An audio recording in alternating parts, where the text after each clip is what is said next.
Bonjour à toutes et à tous, ici Camille de Camille Service, votre coach pour mieux gérer votre argent et reprendre le pouvoir sur votre budget.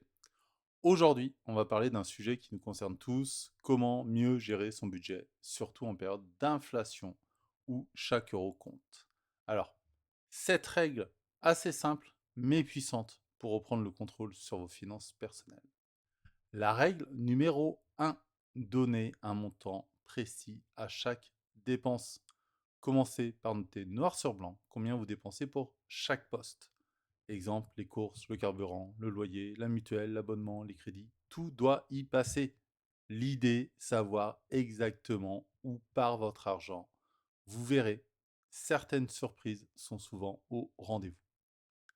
Règle numéro 2. Listez vos revenus et vos charges. C'est la base de tout budget. D'un côté, on met les revenus, salaire, aide, pension, la CAF, tout.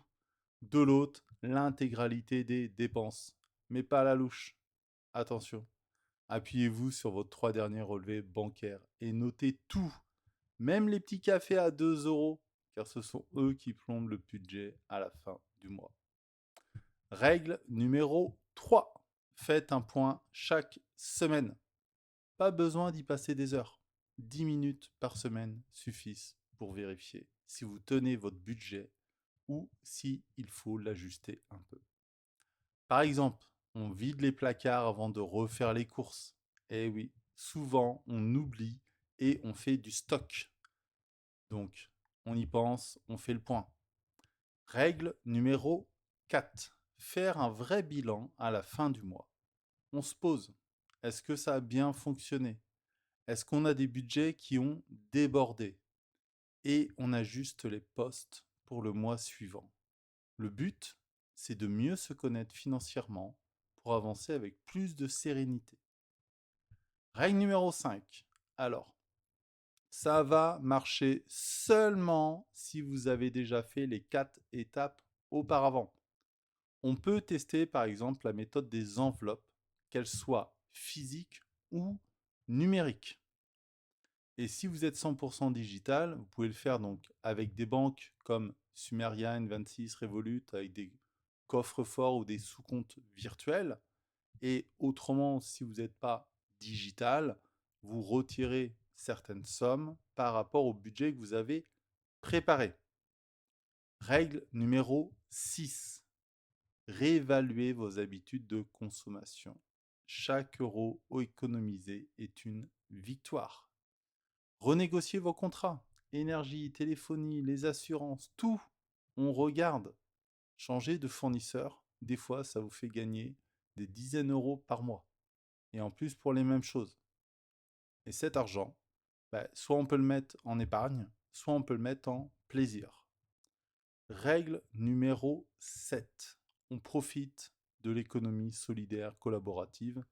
On l'appelle comme on veut, mais tout ce qui va être covoiturage, achat d'occasion, comparateur de prix, liste de courses bien préparée, c'est important. En plus d'économiser, vous faites une bonne action et une consommation plus responsable.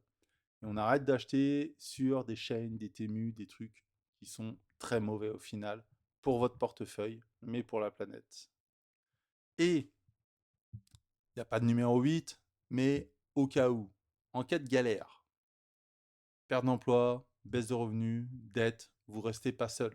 Vous contactez tout de suite les aides sociales, la CAF, la mairie, assistante sociale ou autre.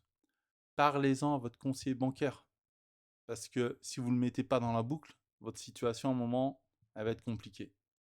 Et si besoin, déposez un dossier à la Banque de France. Ça peut vous aider. Donc, je vous rappelle, gérer son budget, ce n'est pas se priver, c'est choisir en conscience. C'est avancer avec clarté, sans stress. Alors, dites-moi quelles sont les règles que vous appliquez. Si ce n'est pas le cas, quelle est la première que vous allez appliquer? Et si vous avez besoin, vous savez où me trouver. Vous savez à qui demander pour être accompagné. Donc, si vous voulez d'autres conseils, pensez à vous abonner, liker, partager. C'est important pour vous, c'est important pour moi. Prenez soin de votre portefeuille et de vos dépenses. À bientôt.